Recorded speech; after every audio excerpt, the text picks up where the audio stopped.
Hey, folks, this is Jesse Cope back with another episode of the American Soul Podcast. Hope y'all are doing well, wherever y'all are, whatever part of the day it is for y'all. We're going to go for one of our little walks today. We go out in the pasture today. You can hear the guineas in the background. Got a horrifically ugly sunset this afternoon. I hope you can sense my sarcasm in there. Half a dozen deer running out across the pasture and two dogs who think that they're going to catch them. No wifey, no children, not today. For those of y'all that continue to give me a little bit of your time each day, I appreciate that very much. And for those of y'all that continue to share the podcast and to help it grow, I'm grateful and humbled.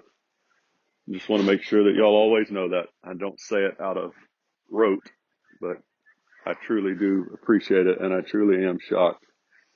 Had a pretty good week as a whole for our little podcast last week, so thank y'all so much, because I know it's people sharing it that's helping it. So probably, I'll give you all a little warning, folks. This is probably going to be a lengthy one. So what I think I'm going to do is we'll probably end up doing this in two parts, and I'll just try and find a good spot midway to cut off, and then we'll go back into it. So it's probably going to be a couple. We're going to do one that I've been putting off for a long time, one that I knew was going to come since the very beginning of the podcast at some point. And I'm probably not going to do justice to it, but I'll do the best I can this first time around. And as with so many others, we'll come back and hit it again at some point. We're going to go to Thomas Jefferson today. And we're going to really focus on his letter to the Danbury Baptist Church. And I'm going to use some supporting evidence, some supporting comments of his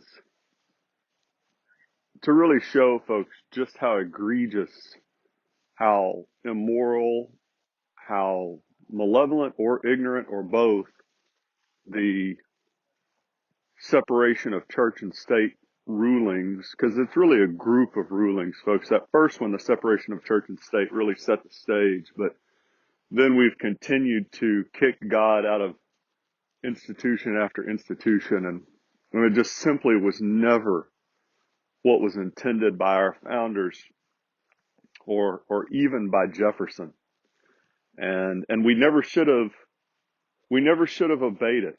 And I know that sounds I know what it sounds like, but even one of Jefferson's own comments is going to show you, and I guess really his whole life and that of our founding fathers, how well they understood that you did not obey a government that was truly immoral. And that is definitely what we have become as a nation because of that ruling kicking God out of the education of our youth primarily, but our other institutions and policies.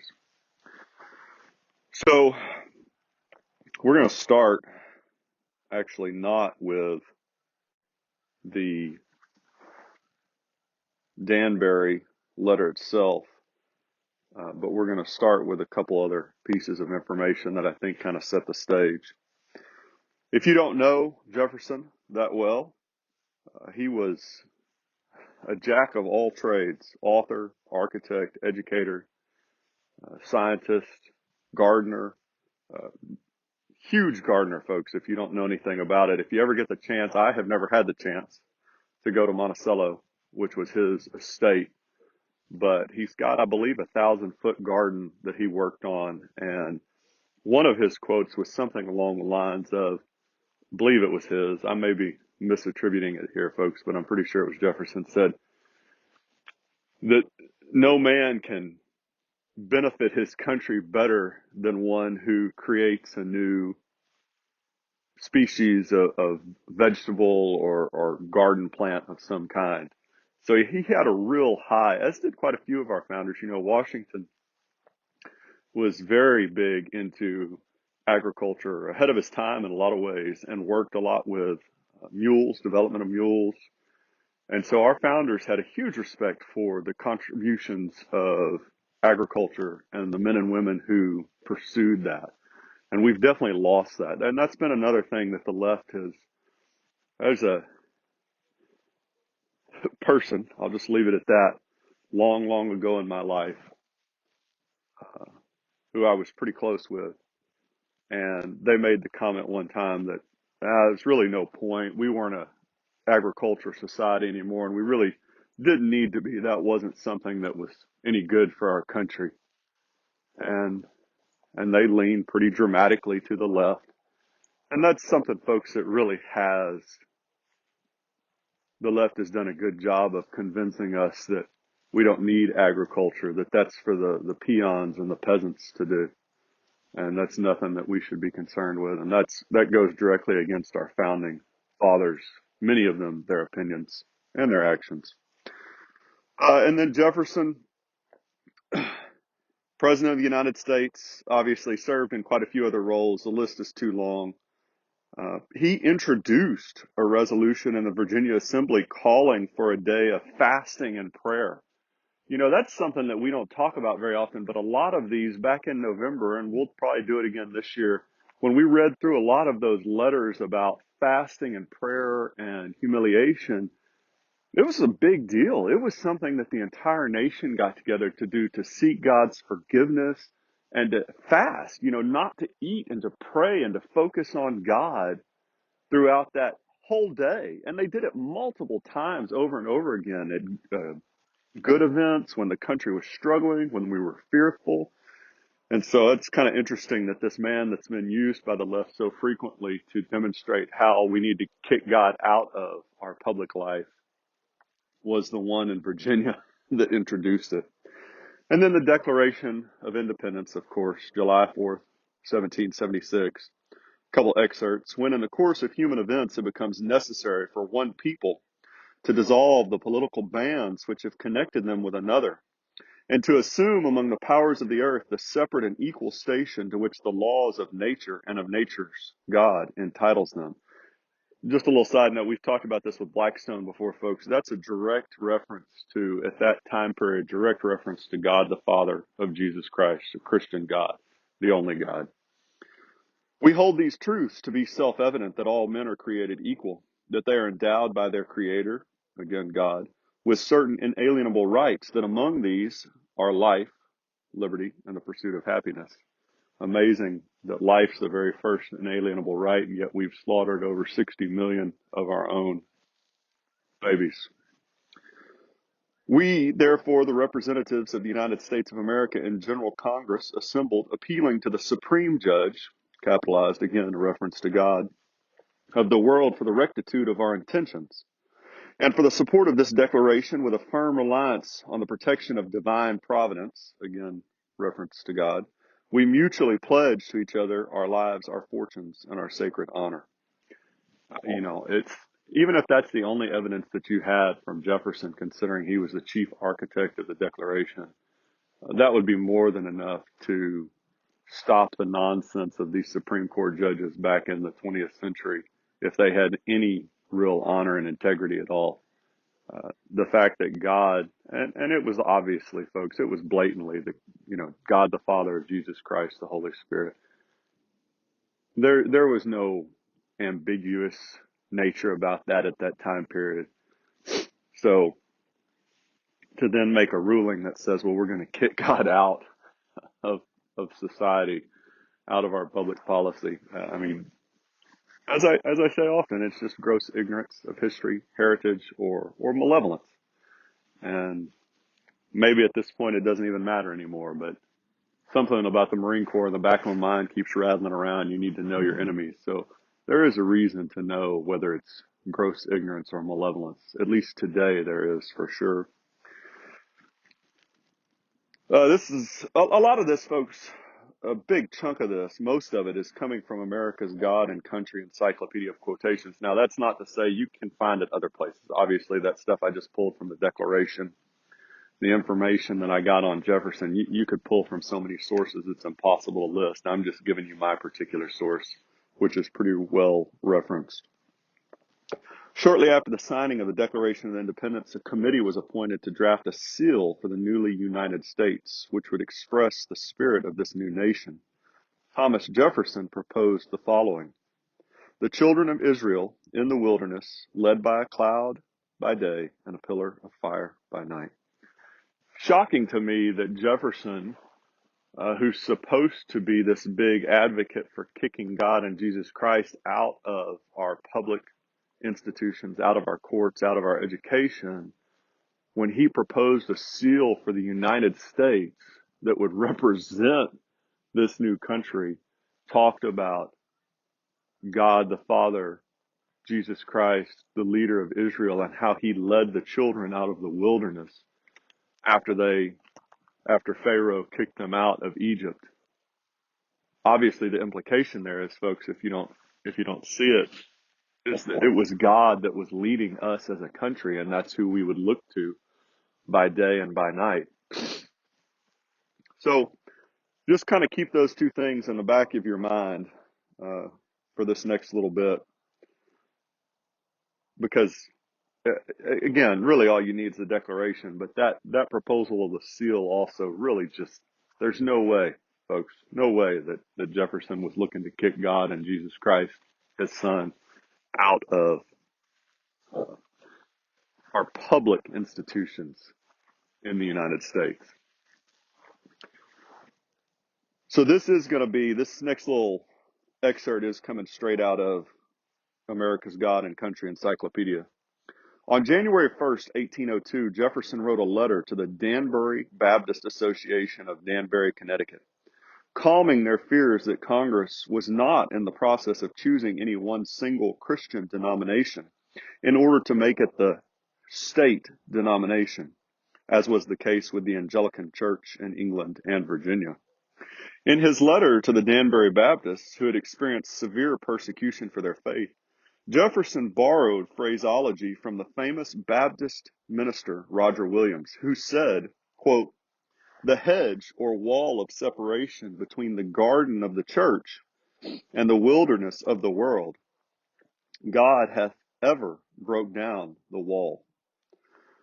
Jefferson's letter included, "Believing with you that religion is a matter which lies solely between man and his God, that he owes account to none other for faith or his worship, that the legislative powers of government reach actions only and not opinions, I contemplate with solemn reverence that act of the whole American people which declared that their legislation should make no law respecting an establishment of religion or prohibiting the free exercise thereof, thus building a wall of separation between church and state."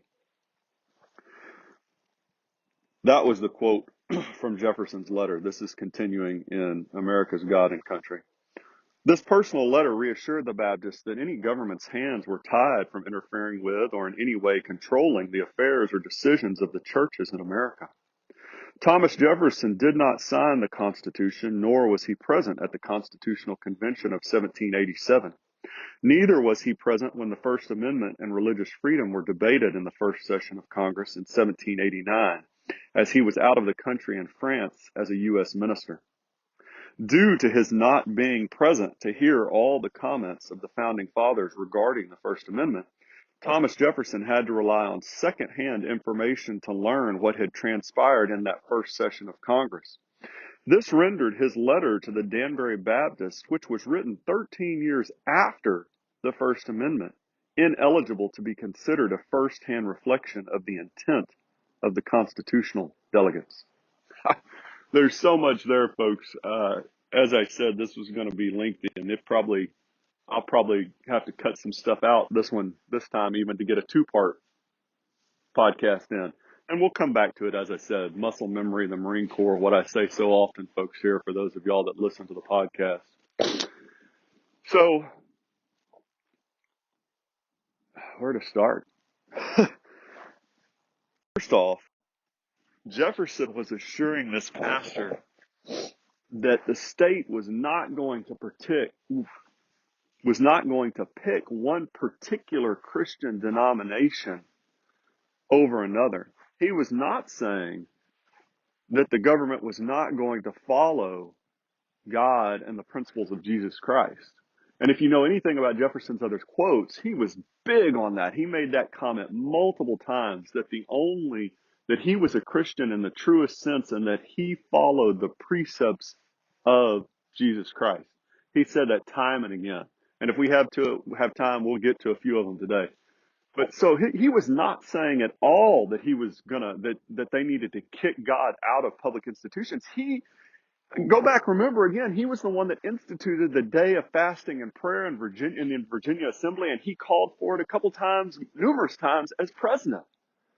So this idea that he didn't want God and Jesus Christ in action in public policy is ludicrous. It doesn't even make any sense. It's not factual. It's not historical. It's a complete twisting of separation of church and state. He was assuring these Baptists who had suffered persecution for their faith that they were not going to come in, that the United States was not going to come in and say, okay, now everybody has to be Methodist. Everybody has to be Church of England, Presbyterian, whatever it is, right? That was the original intent of his letter. Now, even worse than that, when the Supreme Court used this to justify their completely immoral and ignorant or malevolent decision, it's not even a first-hand source. He wasn't even there at the argument of the First Amendment. He was off across the ocean doing what he was supposed to do, but he wasn't here. So now the Supreme Court has taken a comment from a letter 13 years later from a man who wasn't even there about the First Amendment to completely twist what the First Amendment says. Folks, I'm just almost beside myself. You can't figure out that was done evilly. I don't know what else I can give you. I could probably just stop right there. Those decisions in the 20th century about separation of church and state, kicking God out of the education of our children, kicking God out of our public institutions, and trying to say that we did not want God and Jesus Christ in our government and country, it's totally a lie. It's probably the single greatest lie that's ever been pulled over on our country, at least in my opinion, folks. And it has done more damage to our country than any enemy outside could have ever hoped to accomplish, ever. And that goes back to Lincoln's comments about we're never going to fall from the outside. We're only going to fall from the inside. We're doing a pretty dang good job of it. All right, folks. So as I said, we're going to leave it there for today, and we will pick up with the second half of this in a couple days. For those of y'all that continue to join me here again, thank y'all. For those of y'all that continue to share the podcast, which is still growing, thank you. I'm ever humbled and grateful. I hope that y'all have a wonderful rest of whatever's left of your day. And I hope that y'all will remember in whatever area, whatever walk of life you're in, folks, you have the ability to spread the truth and to shine a little light into the darkness. And it's a big deal, huge deal. So I will leave y'all with that. God bless y'all. God bless your families. God bless America. And we will talk again real soon. Looking forward to it.